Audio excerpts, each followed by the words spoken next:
we've been your job search besties and helped you in some way, there's a cool way you can support the show. Shout us a virtual coffee. We get a huge kick out of reading all of your success stories. Head to buymeacoffee.com/interviewboss and shout us a cuppa. If you keep us caffeinated, we can keep the content coming. I just want you to not have too many examples about it, because that's the kind of thing that can suddenly change from, cool, this person's got this other experience that they can bring to this role, into, wow, we're constantly hearing about this business. Do they actually want this role? Hey everyone, and welcome back to Interview Boss. My name is Emma. I'm a radio journalist who's teamed up with my sister to give you advice, inspiration and support when you're looking for a new job. Sarah is a HR and recruitment professional, and together we're excited to give you all the tips, tricks and behind the scenes knowledge to help you in your career. Hey Em, and welcome back everyone. It's time for my personal favourite part of the podcast, the Shoot Your Shot shout out. We are shouting out one of you guys, our incredible listeners.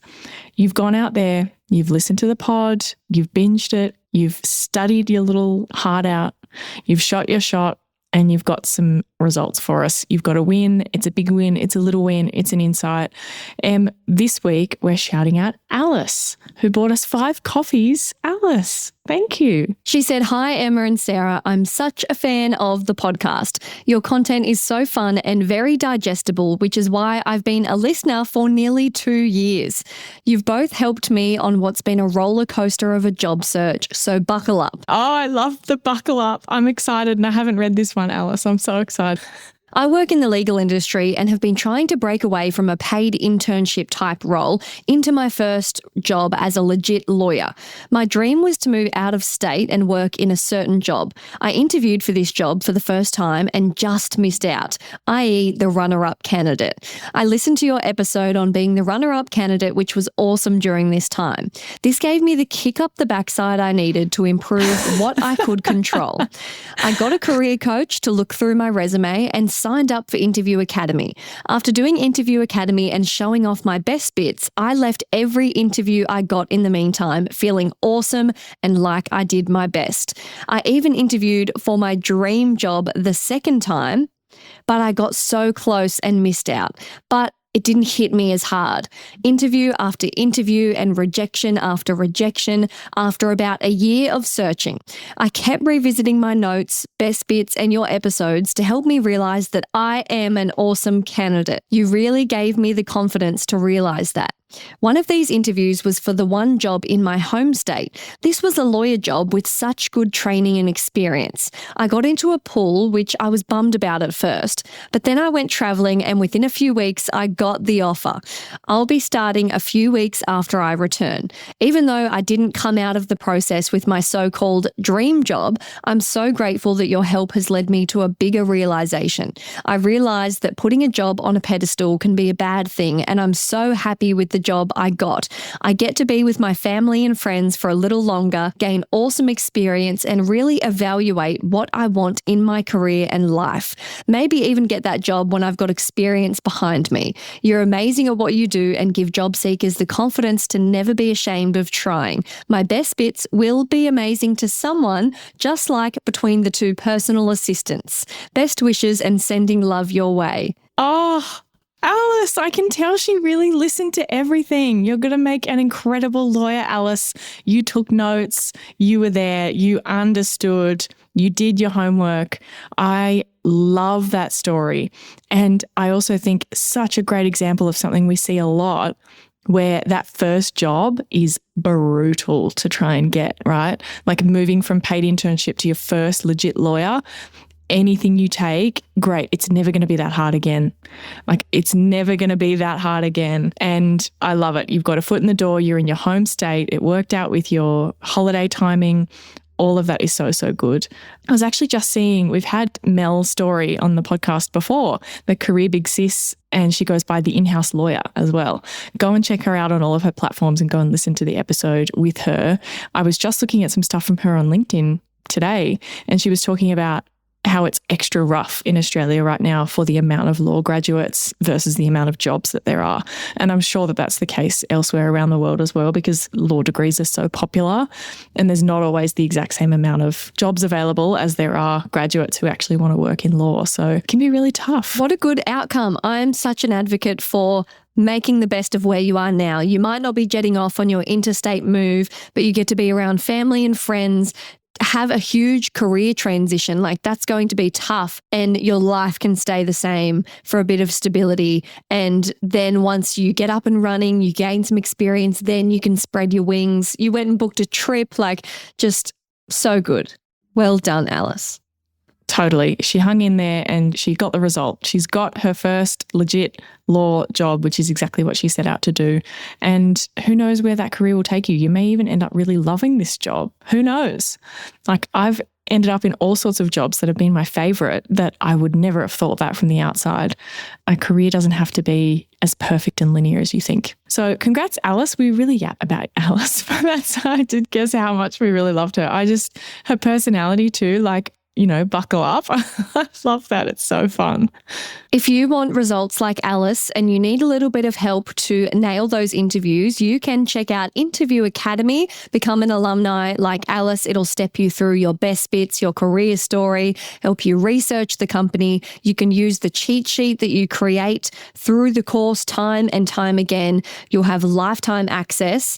Or if you need a bit more personalized support with a specific conundrum or task, you can book a one-on-one interview coaching session with Sarah. You can browse all the help available at interviewboss.com.au/coaching. And I wanted to have a quick note in there as well about what Alice did. She talked about getting her CV looked at as well. Now, we don't offer that service, and I don't really intend to be honest, because I'm not a resume writer and I don't want to be. But I'd love to know if you've worked with someone that you really like to help work on your CV. Send us their details. Send us who it was that you worked with and what you thought about them, because I'd love to be able to collect some recommendations of people we like and people we trust. Throwing that out there. Now, kindly, as always, if you like what we're doing, want to support our show, request an episode on your specific situation, kindly follow us on Instagram. The follow account is climbing. It's great. I'm loving it. This plea is working. And we might dedicate a whole episode to you. But today, we are talking all about our game-changing Best Bits formula. This is basically what we're best known for. This is our whole brand. We will link in the show notes all of the different episodes that we've done on Best Bits before. This time, we're leveling it up a bit though, and this is more of an advanced episode. So if you're new to Best Bits, go back and listen to the Best Bits 101 type episodes. That's right. You're going to be really confused if you're just coming in fresh. Yes. This is for the advanced chooks out there that have already done the Best Bits. They're just reviewing them with a fine-tooth comb. Yeah, chooks has entered my vocab recently. Do we have to explain that? Is that going to translate? Everyone knows what chooks are, aren't they? I don't know. I think chook is an Australian word. It means chicken, everyone, if you didn't know that. I don't think that that's obvious. I think our auntie had a story. No, I think our auntie had a story of going in asking for a chook when she was living in England. And everyone was like, what? What do you want? Like a rotisserie chicken. There's two things. She's like, if you have a chook? I've got to go feed the chooks. Well, that you have chickens and you've got to go feed them. Or if you're going into, like, you want a rotisserie chicken, a bachelor's handbag, like you want a bag with a chicken in it. And you can say just a chook and chips, gravy. Oh, don't feel like cooking. We'll just get a chook and chips. A barbecue chook. Yeah, barbecue chook. Okay, I'm on learning. A bun. I really thought chook was universal. Anyway, it's my new collective word. Maybe it's in certain countries, but it can also be used affectionately, a bit like, I don't know, what would you compare it to? Because it's not like a sweetie or a doll or something. It's like... No. It's like a hey, cool cats and kittens. Yeah. It's like, oh, you're a good chook. Like, oh, God love you. Like, it's like, I guess like, oh, chicken. Like, I guess you could call someone a chicken. Oh, my chickens. Hang on. Let me look up chook Urban Dictionary. It's going to say bachelor's handbag. Aussie slang word for chicken that's commonly used as a nice insult. No. Like similar to that of a dag. No. It's affectionate. It reminds me of Abby Chatfield, actually. I feel like she says chook all the time. Yeah, she does say chook. Okay, anyway, it's meant affectionately. A bit like buggerlugs. Oh, look at chook. Look at these chooks. Buggerlugs, I think that's going to be the same scenario. Really? Emma, you're not as worldly as I am, and it's okay. All right. Should we get into the episode? We've done a lot of yapping. We should. This is a yappy one. Okay, so this insight came from a coaching session I was doing recently. And it's something that I've talked about with a couple of people. It doesn't always come up, but that's why this is the advanced episode. It's something that if you want to go to the next level, this is something you want to think about. So your best bits, we already know that the quality of those stories matters. You're picking your awesome, best, incredible stuff. We're structuring them. We're adding all the details to make sure you're doing yourself justice with those stories. But what I think some people don't think about is the overall mix that you're putting together of your best bits. So what I want everyone to do is have a look through the stories that you've come up with and your list of best bits. Maybe you've got 10 or 5 or 6 because you're only just starting, and have a look where you might be over or under indexing on certain themes or certain things. It's hard to kind of come up with a word for that because I don't want to say topics, because topics is more like communication, project management, whatever, those kinds of things that you'd use it for the actual question. But we're going to have to give some examples to talk about what I mean. So you might be covering all the topics that you need to. So you've got stories that you can use for any question that they might come up with. But maybe you're using all technical examples and you haven't really got any about people-related stuff, working together, people problems.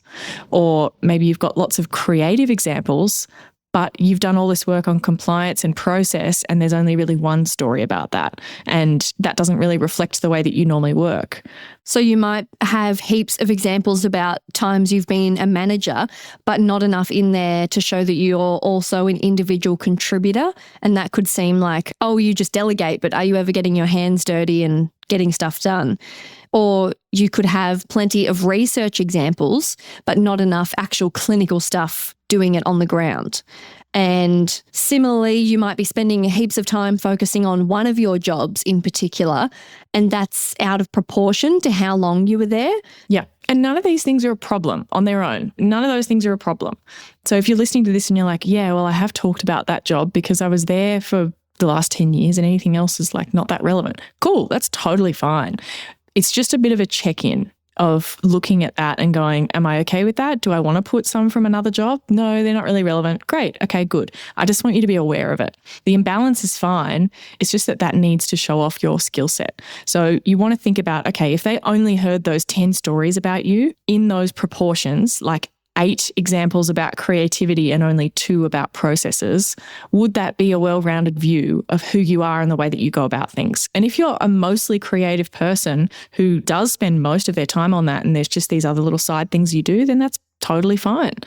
But maybe that doesn't actually align with who you are and what you do. Maybe you just have a job that gave you a lot of really great stories, but you're talking about it so much that we haven't heard about any of the other jobs you've had. Yeah, I think I've been guilty of this before, is my day job using pretty much all the examples from the day job, and then that is totally neglecting other areas of my side hustles and other really good things that show a breadth of experience. But naturally, because I spend the most time at that job, I'm just zoned in, and naturally a lot of my best bits come from there.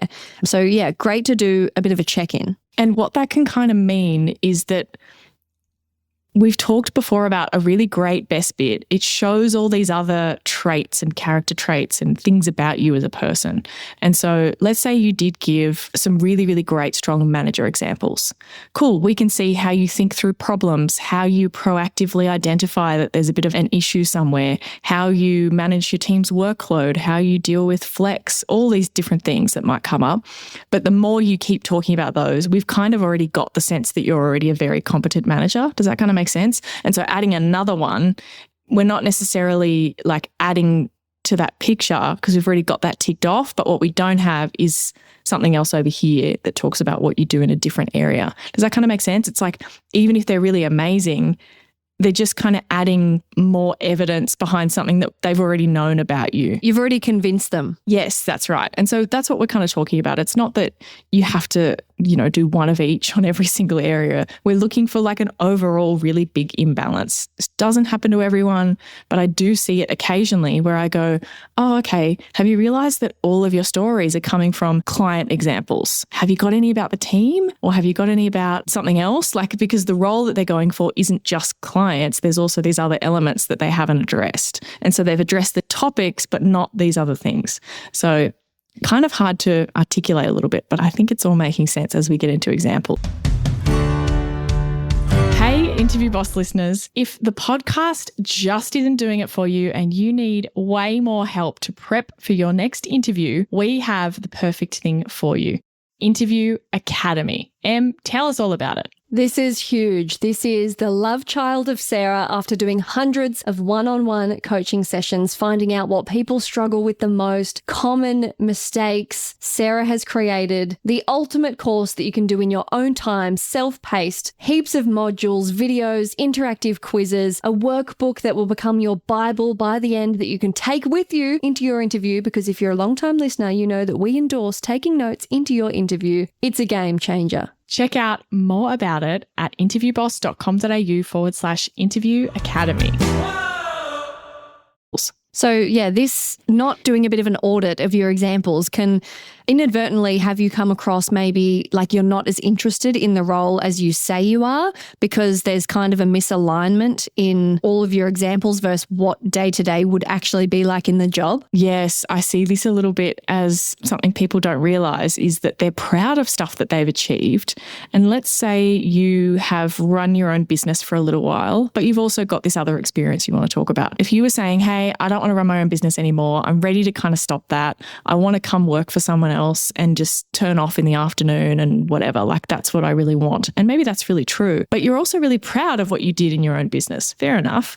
But then you give like 4 or 5 examples about your own business and you're enthusiastic. Like you're so proud of, oh, and then we did this and then we did this. Do you see how that could kind of come off as like, oh, but you're so engaged, you're so enthusiastic about all that stuff that you've done. And you're not going to have any of that control in this job. You're going to be like a bottom feeder who's got to just do what we say. And maybe all the examples are about how they led the direction and... Yeah. And I don't want to turn people off using those. They can still be really valuable and relevant. You do want to kind of light up and talk about it. I just want you to not have too many examples about it, because that's the kind of thing that can suddenly change from, cool, this person's got this other experience that they can bring to this role, into, wow, we're constantly hearing about this business. Do they actually want this role? So yeah, that's something that can come up. So yeah, that could, I guess, make you seem overqualified.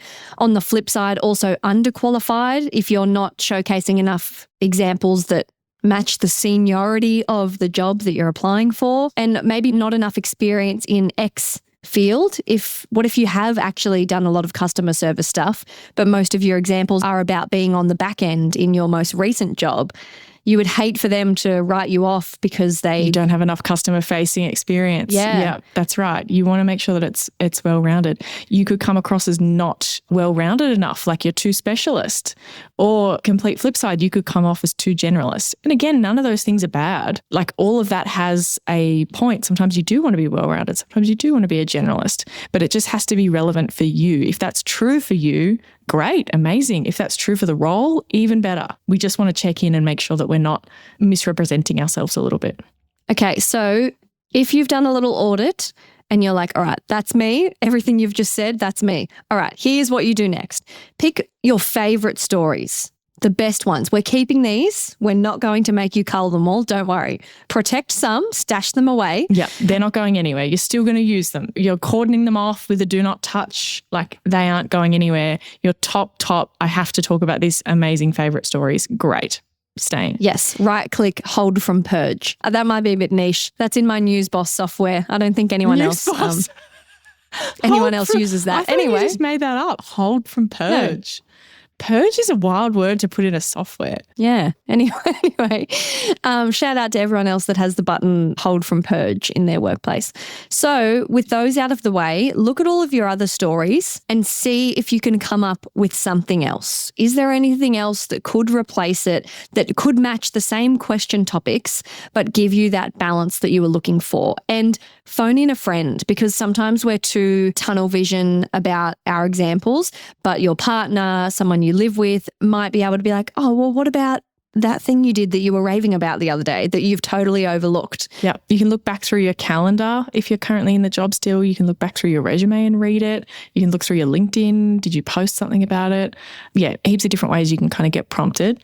But see if you can match the question topics, but get that balance. So you might have had a really great kind of communication teamwork example. Cool. Can you have another communication teamwork example that is also technical, or that is also clinical, or that is also whatever it is that you've been kind of missing from that different job that you haven't talked about as much? I know with me personally, I probably have a tendency to use best bits about the really hard-hitting news that I report on. So the sieges, the murders, the crazy breaking news stuff.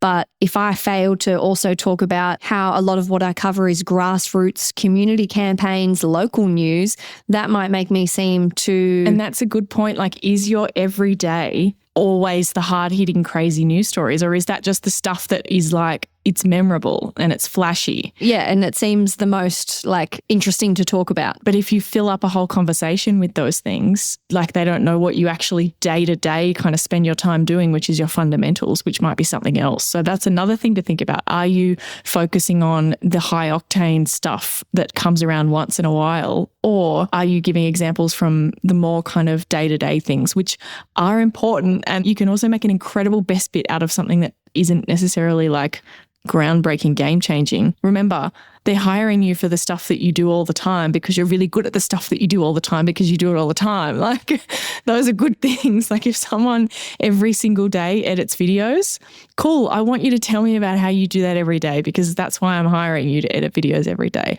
Like, it might seem boring, but those are the skills that are getting you the job. Yes. So like, if you had too many creative examples, maybe replace one of them that was a project that involved stakeholders and deadlines and a bit more rigid compliance improvement. Yeah. So think about what ways you can replace to show more of a depth and breadth of experience. The bonus about all of this is that you end up with extra stories. Like, this is just getting you more best bits, because I don't want you to throw out the ones that you're kind of replacing.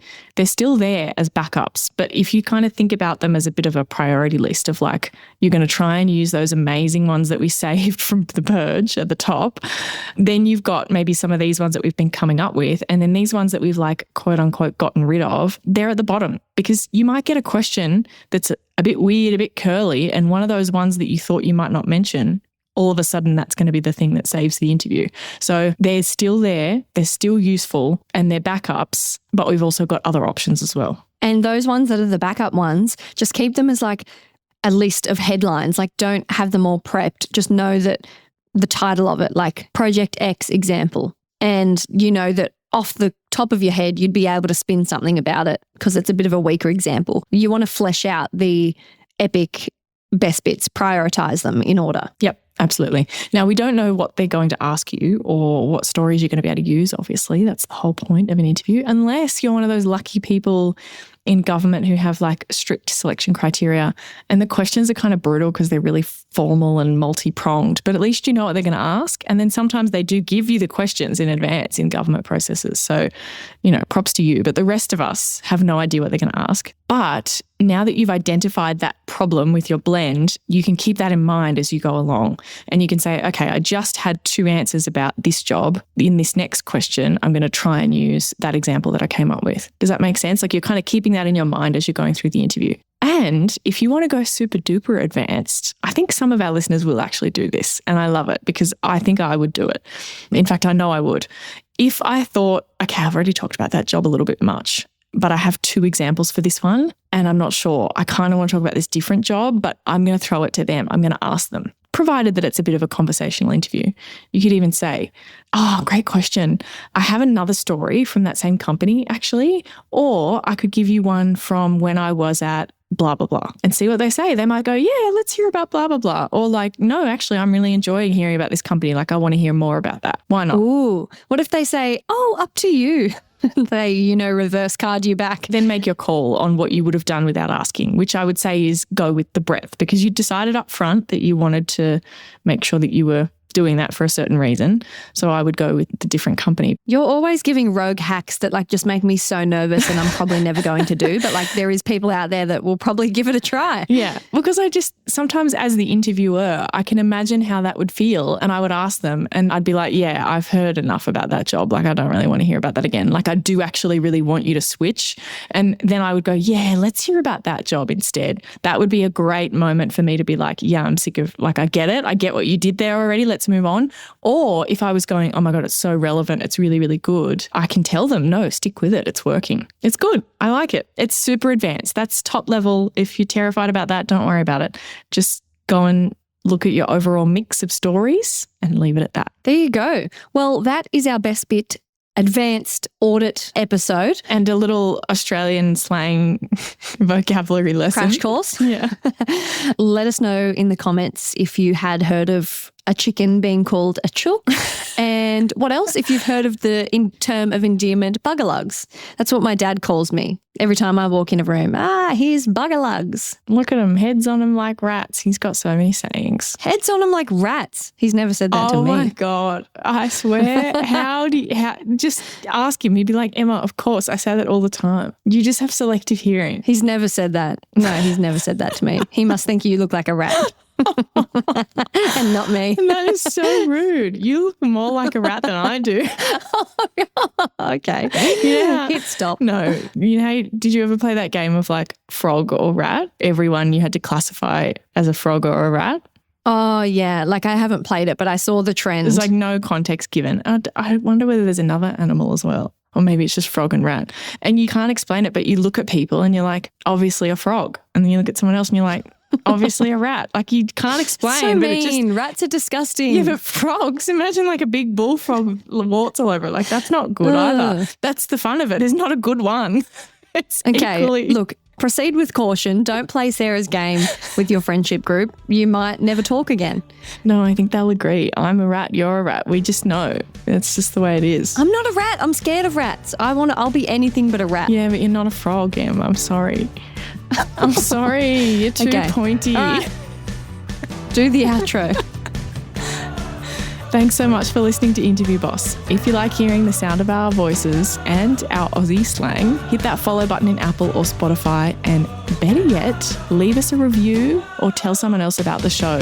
That's how we can hit the charts and help even more people and keep bringing you awesome content. For more advice, inspiration, and some behind the scenes content, check us out on Instagram at Interview Boss and chuck us a follow.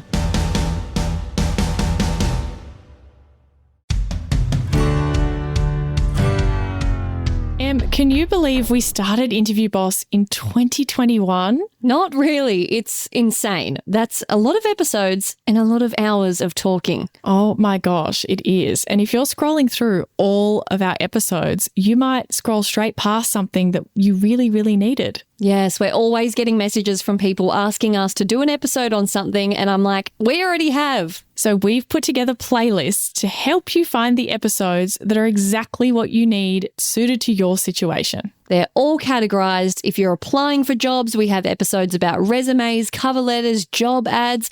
If you've been offered your dream job, we have episodes on resigning, exit interviews, and how to impress at your new company. And we even have a very special playlist that's very popular for if you have an interview coming up immediately and you need just our most recommended hard-hitting episodes between now and then. For all our last-minute listeners. It's all there for you. You can browse by category and check out all the playlists at interviewboss.com.au/podcast.